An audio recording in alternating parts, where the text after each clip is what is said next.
Chapter 4 biology FSc part 1। Chapter का नाम है द सेल। सेल जिसे उर्दू में खुलिया बोलते हैं। The cell can be defined as the structure and functional unit of life. Cell को जिंदगी की साख्ती, ढांचा और फाल इकाई के तौर पर बयान किया जा सकता है। इकाई यानी कि एक चीज।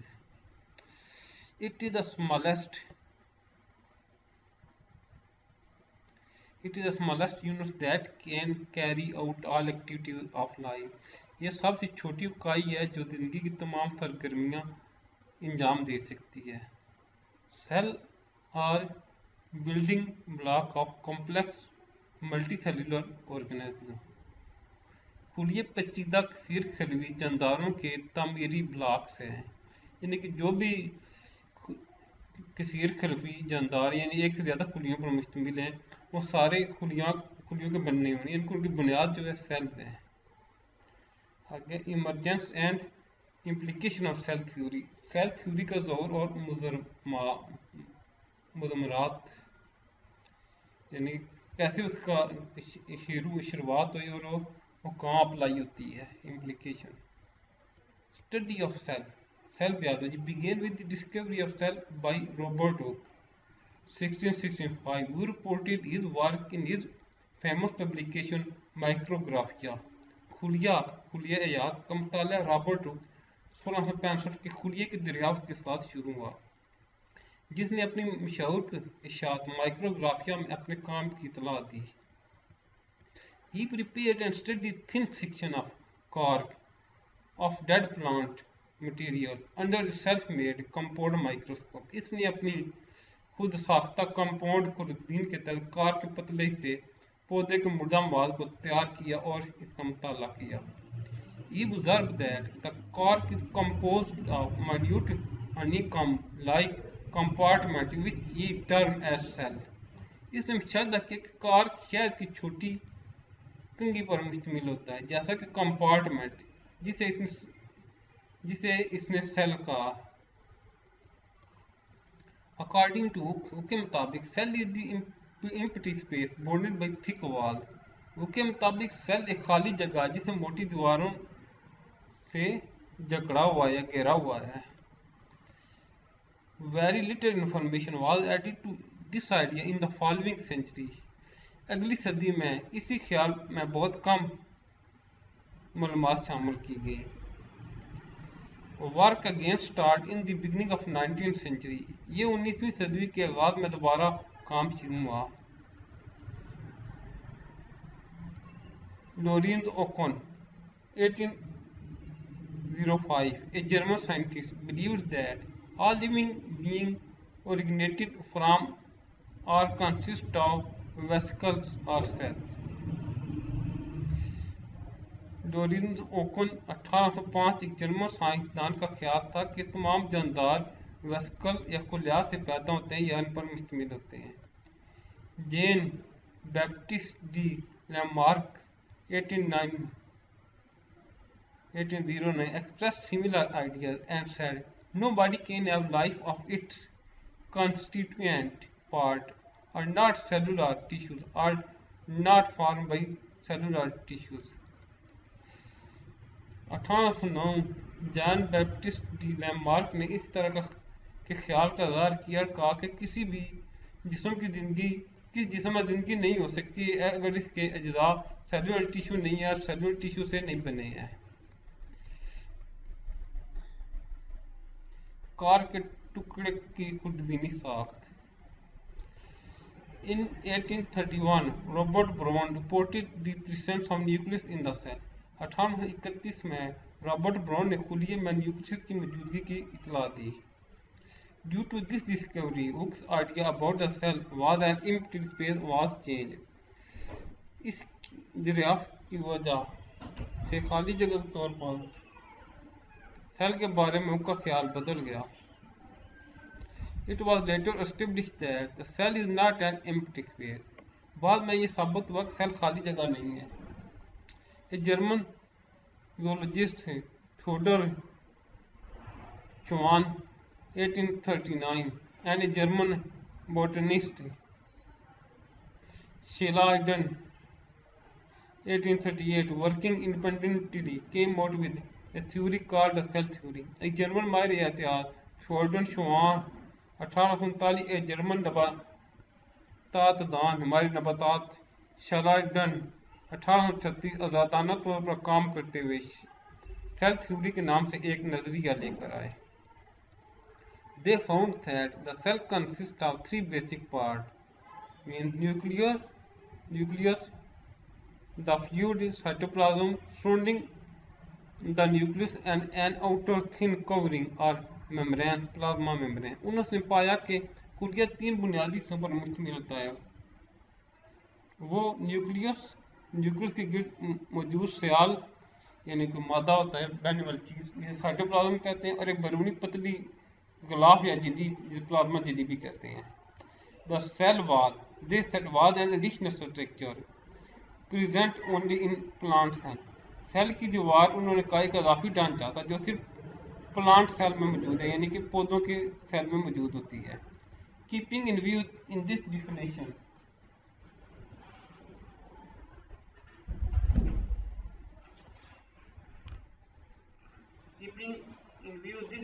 of cell, the cell could be observed in plant as well as in animal. According to the cell theory, all living organisms are composed of cell and cell product. Cell की तारीफ को नजर रखते हुए खुलियात को पौधों के साथ जानवरों में भी देखा जा सकता है. सेल थ्योरी के मुताबिक तमाम जानदार खुलियात और खुलिये की मसनूआत पर मुश्तमिल हैं. The cell theory is one of the most fundamental generalization in biology. Cell theory एहतियात में सबसे बुनियादी उम्मियात में से एक है, यानी कि ख्यालात है, आइडिया जनरलाइज चीज़ है. It has wide ranging effect in all field of biological science. एहतियाती इल्म के तमाम शोबों में इसका असर वसी है. After the cell theory was presented many detail of the cell was study as a result of which the cell theory was extended. Cell theory पेश करने के बाद सेल की बहुत सी तफसीलात का मुताला किया गया, जिसके नतीजे में सेल थ्योरी को बढ़ाया गया. रोडोल्फ virtue 1855, a German physician, hypothesized that new cells were formed only by the division of previous existing living cell. To put in Virtue's word, omnis cellula is cellula. रोडोल्फ virtue 1855 एक German तबीब ने यह कियास किया कि नए खुलिये सिर्फ पहले से मौजूद जिंदा खुलियों की तकसीम से बनते हैं. इसे वर्चू के लफ्ज़ में ओमनिस सेलुला ई सिला. It was contrary to the idea of abiogenesis. Living thing arises spontaneously from non-living thing. One of the prevailing but controversial idea about origin of life at that time. इस ज़माने में ज़िंदगी की इब्तिदा के बारे में एक मरूजा लेकिन मुतनाज़ा ख्यालात में से एक एबायोजीनियस था, जिसके मुताबिक जिंदा चीज़ें गैर जानदार चीज़ों से बेसाख्ता पैदा होती हैं. इसके ख्यालात के बरअक्स था. Louis Pasteur 1862, one of the greatest scientists of all time, supplied experimental proof for Virtue's hypothesis by demonstrating that microorganisms, bacteria, could be formed only from existing bacteria. Louis Pasteur 1862 जो वर्ल्ड दौर के सबसे बड़े साइंसदानों में से एक थे, ने वर्चू के मफरूदे के लिए तजर्बाती सबूत फराहम किए और ये जाहिर करके कि माइक्रो ऑर्गेनिज्म यानी खुदबीनी जानदार बैक्टीरिया जो सिर्फ मौजूदा बैक्टीरिया से बन सकते हैं. Original cell theory and Virchow hypothesis gave us the basic for working definition of living thing. Living thing are chemical organization composed of cell and capable of reproducing themselves. असल cell theory और Virchow के मफरूज़े ने हमें जानदार चीज़ों की working तारीफ की बुनियाद फराहम की. जानदार चीज़ें ऐसी केमियाई तंजीमें जो खुलियात पर मुश्तमिल हैं और ख़ुद को दोबारा पैदा करने की सलाहियत रखती हैं. August Weismann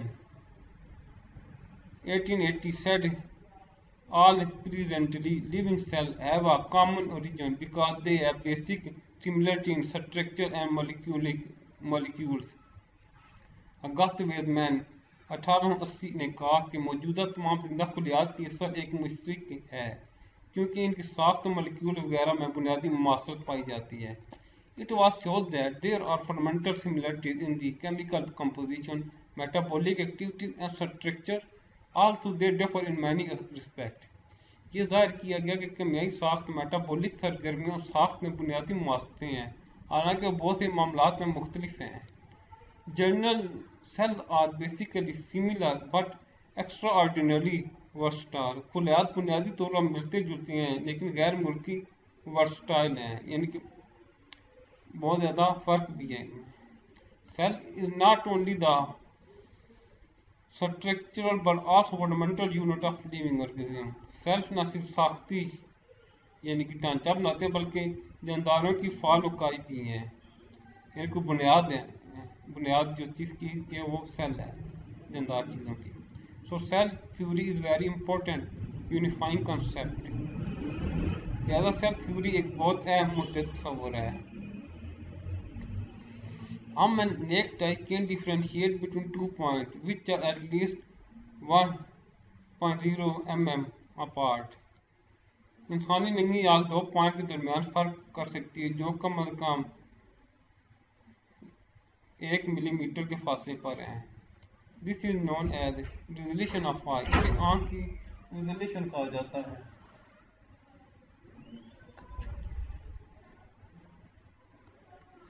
the resolution can be increase with the aid of lens. इस रिजोल्यूशन को एनो की मदद से बढ़ाया जा सकता है, अद्धों की मदद से बढ़ाया जा सकता है lens. In a typical compound microscope the resolution is 2.0 micrometre which is about 500x that of naked eye. एक आम कंपाउंड माइक्रोस्कोप में रिजोल्यूशन 2.0 UM है जो कि नंगी आंख से तकरीबन 500 गुना ज़्यादा है. A compound microscope is typical laboratory microscope with at least different magnification power. A compound microscope एक आम laboratory वाली खुरदीन है जिसमें कम अज़ कम मुख्तलिफ magnification power है. A typical ocular lens could be 5x and 10x but other also exist. एक काम आर्कुलर लेंस 5 गुना 10 गुना हो सकते हैं लेकिन दूसरे भी मौजूद हैं. लाइक और this type of objective lens 20x 40x 100x exist. इस तरह मुख्तलिफ लेंस की मुख्तलिफ किस्में जैसे 20x 40x 100x वगैरह, यानी कोई कितने गुना बड़ा करके दिखा सकते हैं, कोई 20 गुना 40 गुना 100 गुना. Magnification of microscope is determined by multiplying x value of ocular lens and x value of objective lens.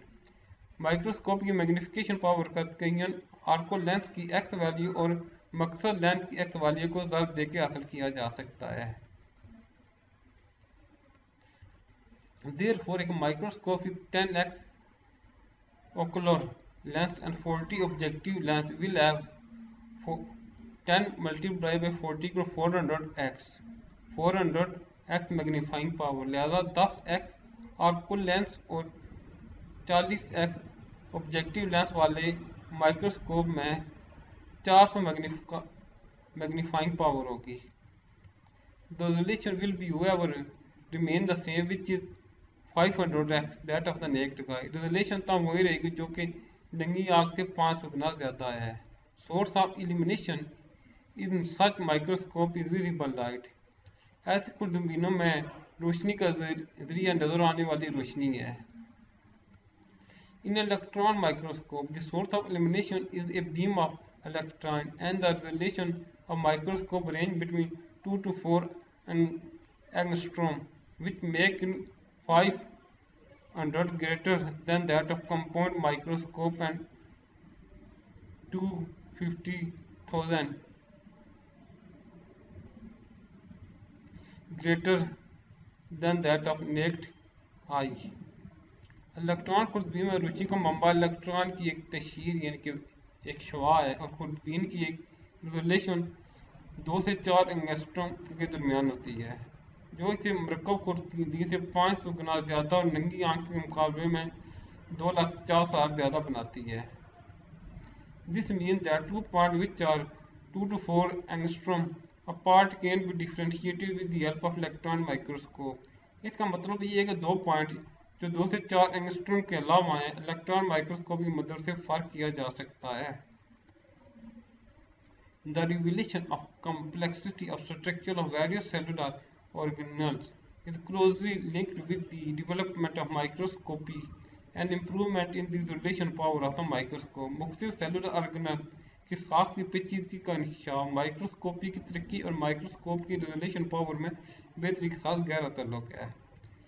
The silent feature of cell theory in its present form are all organisms are composed of one or more cell.